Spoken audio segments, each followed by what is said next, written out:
Am I standing where I need to stand, and am I talking You're where I good. need to talk? Wait a second. Yep.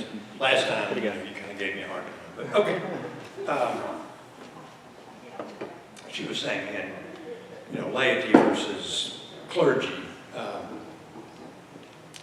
I'm a education-aholic, okay, so, matter of fact, I was teaching at Lyon College in Batesville, and I had some students, and they wanted to give me some award, but they didn't want me to know kind of what was going on.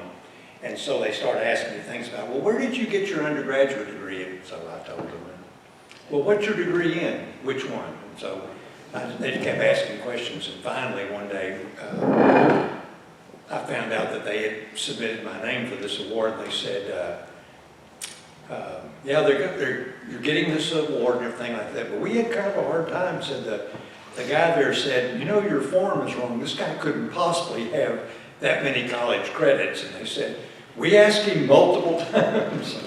So, but anyway, so I ended up with like multiple degrees, and but a lot of it was out of curiosity. So it'd be like in undergraduate, I had a psychology, sociology, and anthropology degrees. That was my areas. Then I ended up with a graduate degree in social work, and then worked on theology, and ended up with an MBA. But anyway, becoming a deacon was sort of the same thing. My priest came to me and said, would you consider the diaconate program? And I was like, why? And he, well, you'd be really good. You're really involved in the church and yada yada.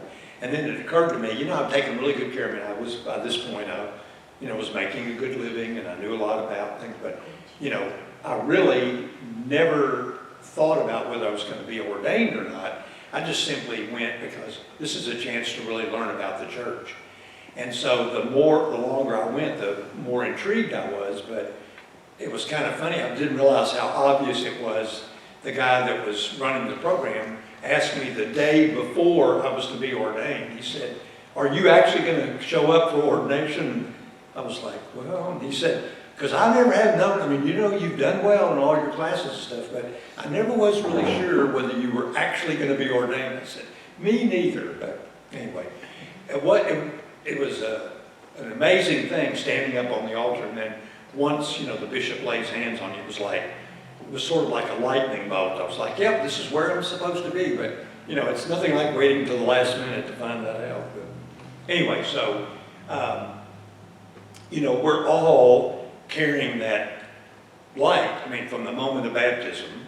And so, as a matter of fact, I was telling somebody, so I'm preaching this weekend too. One of the things I was thinking about was, because the epistle this week is about the light, basically the light of Christ.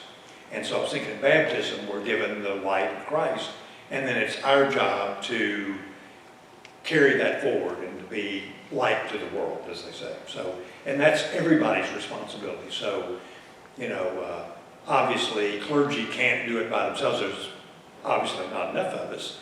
And, the laity, you guys, you are the church. And so, and at the end of Mass, like a lot of times I'll say, this celebration's ended, or this Eucharist is ended, go in peace to love and serve your God and neighbor. Well, it's the service to your neighbor that's really a reflection of the light of the church. And so that's really what morality is about.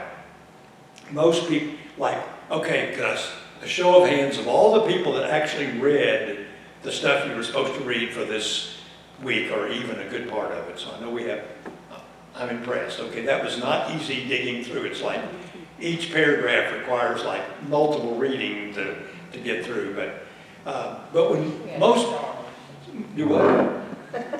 I wish we had stars.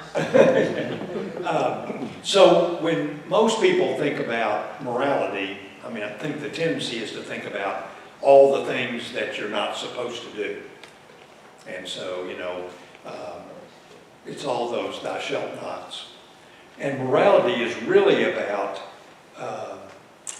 it's about life. It's a positive thing. It gives you the opportunity to live a life where life of happiness where you know what direction you're going in. And I think often that I don't know where I'd be if it weren't for my faith, because sometimes when there are no other answers, it's like, God has a plan, I remember reading one time it says, God is God and you are not. And so I have to remind myself that, okay, and the first priest I had after I was ordained was a priest who had taught me in high school. And he was a terrible person in high school. I mean, he was mean, and he wasn't my priest when I went to the diaconate program. A different priest referred me. And the priest, by the way, I'm referring to his father, Vecchio, who is now deceased. But anyway, he got transferred to our parish just about the time I was going to be ordained. And so anyway, somebody said, he says that y'all know each other. I'm like, yeah. Anyway, so I thought, well, I need to talk to him because, my experience with him in high school was terrible. Anyway, so I called him and said, can we meet? He said, oh, I'd love that. And so when I got down there, he said, first of all, before we say anything else, I would just like to apologize. I was a terrible person when you were in high school. He said, I was fresh out of the seminary. I didn't want to be there.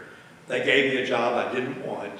I wanted to be about missionary work and serving people. I didn't want to be teaching high school students. And so anyway, can you forgive me? I'm like, we're off to a great start.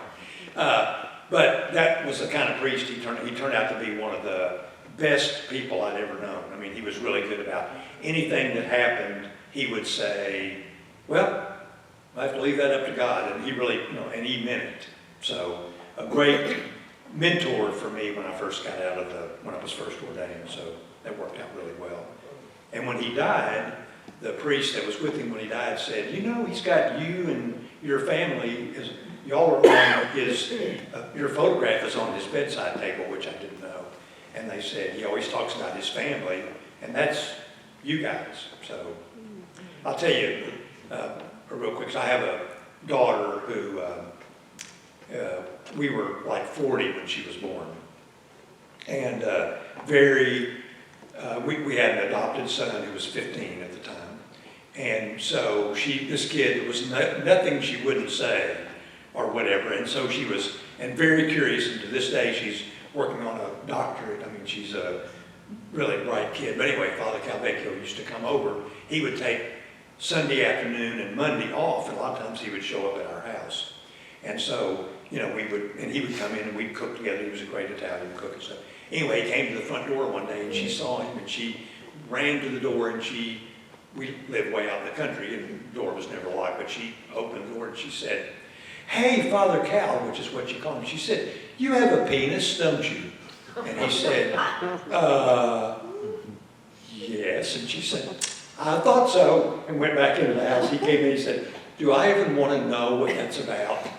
And our son said, she's now down to classifying everybody. You either are with or without. It's boys versus girls. He said, I'll have to admit, I have never had that greeting anywhere I've ever been.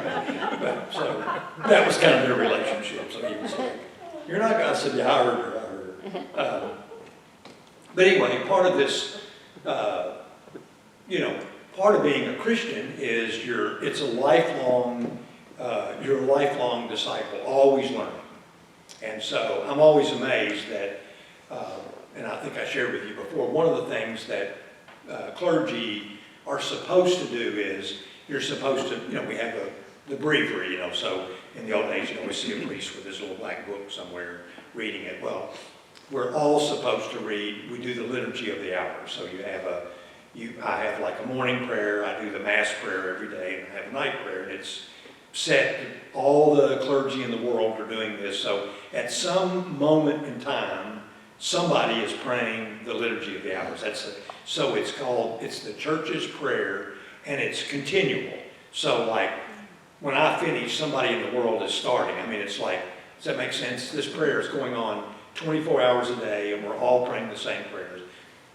And the Liturgy of the Hours is made up it's a formula.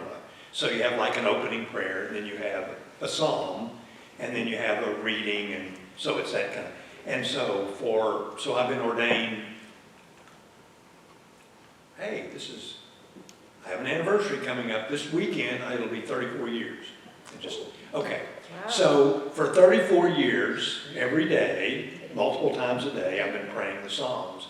And I'm amazed at, like, you'd think you'd have them memorized by now, but it's like, every time I read them, it's like, I didn't even realize that was in there. Or it's, every day it means something different, even though, I guess technically, like, I'm also Benedictine, so I'm a member of the Benedictine community in Subiaco. So in praying the Psalms, you're supposed to do all 150 Psalms. It's ongoing, so you do the 150 and you do the 150 again. So I don't, so the thousands of times that I've read the Psalms, they're still new and fresh. And Scripture is the same way. I'm always discovering something like, why didn't I know that? And so this weekend, for example, the gospel reading is about the talents. The master goes off and he gives 5 talents, 2 talents. Okay, you know the drill. Okay, so when he comes back, the first guy's doubled his, second guy's doubled his, third, and then the one guy buries his talents, and the master says, "Why did you do that?" And he said, "Well, I know what a mean master you are. You sow where you don't, you reap where you didn't sow, et cetera, et cetera." And the master said, "Well, knowing that, should have been, why didn't you loan the money out?" And anyway, so he throws the guy out.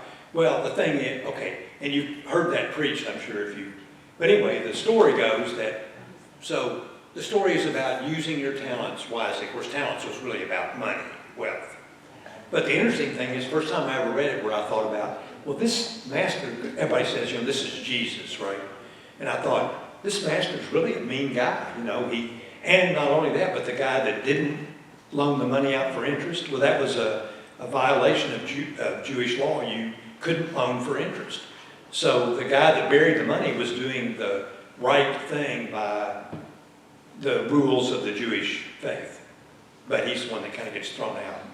So it's like, I can't preach that, so I'm going to preach on the epistle instead, because it's like, man, I started researching and it's like, yeah, in Jesus' time, that would have been an insult to expect a good Jew to loan money at interest. So you just never know. All these years, I just now figured that out. But anyway, so anyway, again, it's not about what you can't do.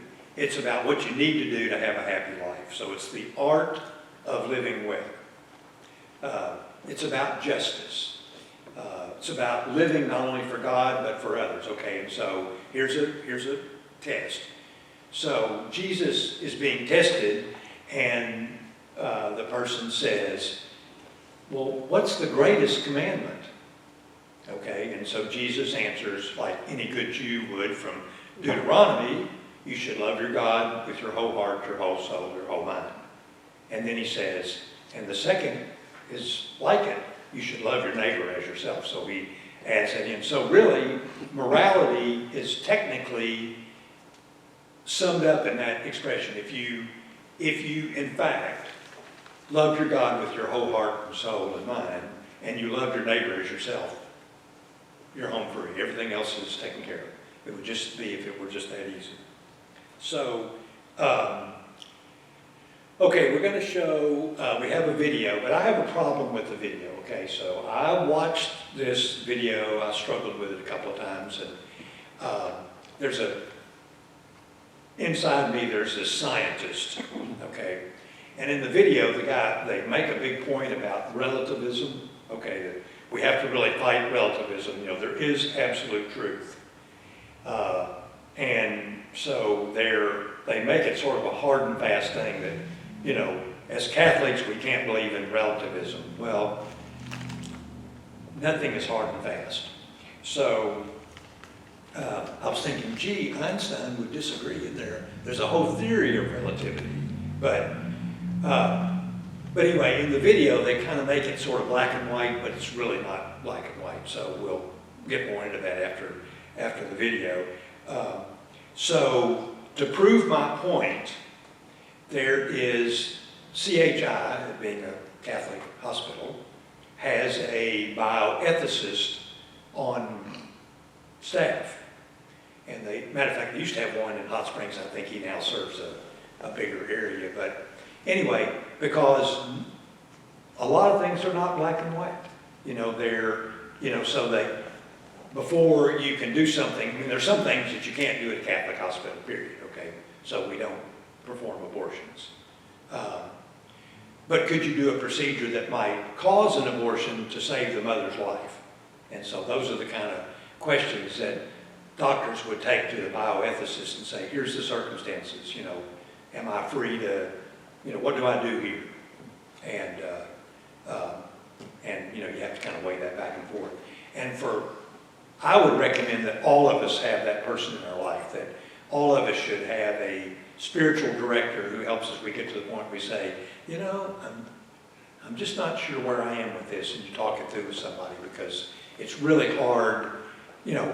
I remember the first time I ever went to confession. I mean, it was kind of strange. It was a young priest, and I knew him really well, and it was a little bit uncomfortable going, but I went to him, and in the confession, I was like, I've got this struggle.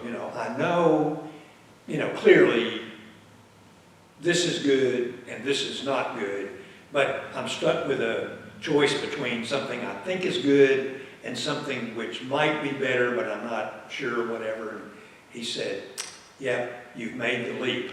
Now, when are y'all going to have me over for dinner? So much for knowing the priest, but anyway.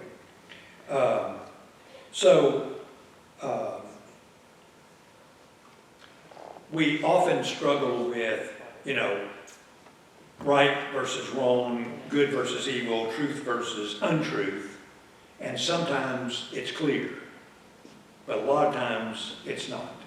So morality is about forming yourself in such a way that you have a good sense of what is, I mean, if you encounter something that you know is evil, you're not going to do that.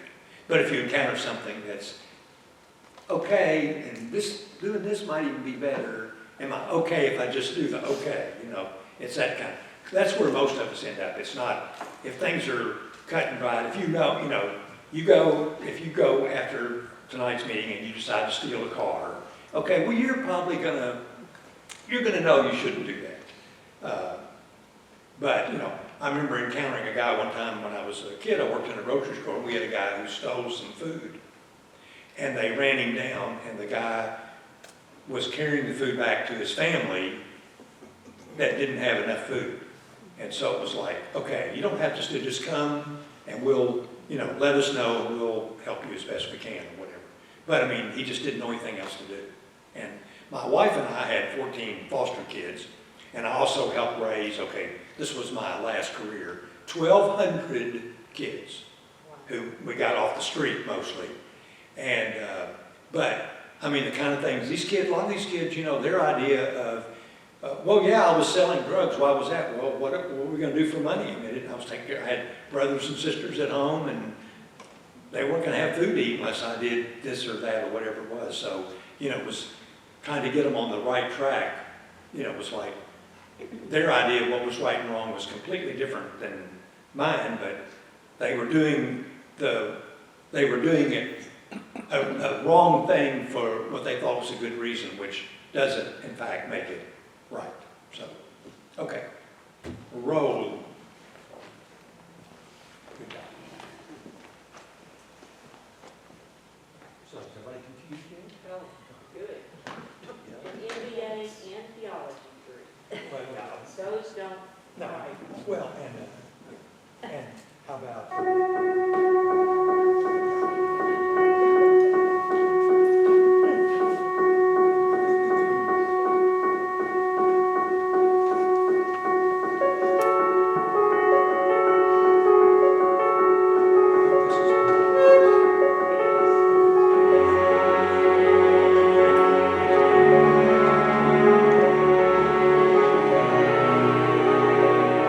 Many people think Christian morality was all about the things you can't do. But when the Renaissance painter Raphael depicted the goodness of the Catholic moral life, He didn't focus on rules and commandments. He didn't paint a list of thou shall nots. Rather, he focused on the virtues we need to live a happy life. I love bringing people into the Raphael rooms in the Vatican museums, where we see a beautiful vision of the Catholic moral life. In these paintings of the virtues, we see that morality is about the art of living life well. To live a good life, we need to know what the good is, and that's why we need the virtue of prudence, depicted here as a lady with two faces, one looking back to learn from her past experiences, and another considering her future goals, so that she can make good decisions in the present. But knowing what is right is not enough.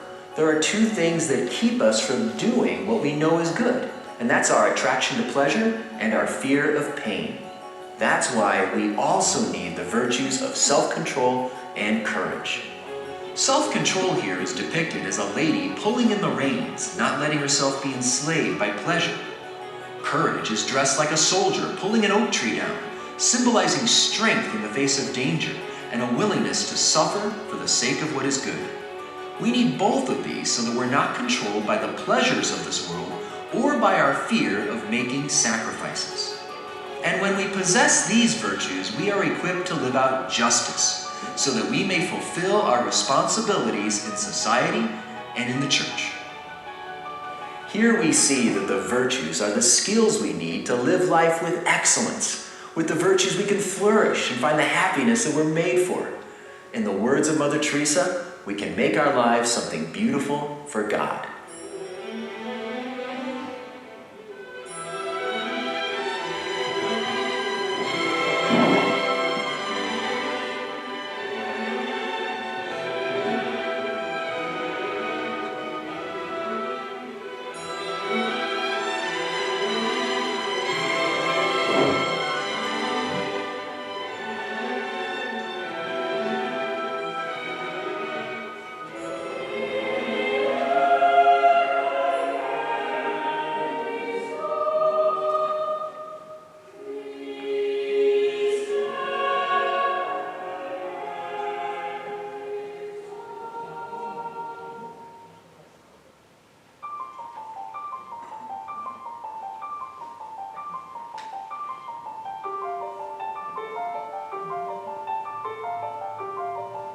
Will you be the hero of your own life? These pages must show. That's how Charles Dickens began his novel, David Copperfield, but it's a great question for all of us. We have to see our lives in a story. Our lives are going somewhere, going in a certain direction, and every day we make choices that lead us closer toward living a heroic life, which is really about living for God and for others. But every day we're also capable of making choices that lead us away from that heroic life when we choose to live more for self and not for others. You see, our choices forge our identity. Every day we make decisions that make us more of a generous person, a courageous person, a patient person, a wise person. And when we do that, it enables us to give more of ourselves to the people God has placed in our lives. But we can also make choices each day that make us more of a selfish person, a lazy person, a cowardly person. And when we go down that road, we're living more for ourselves and not for others. So we can see that our choices shape who we are. However, we have to realize in our day and age, the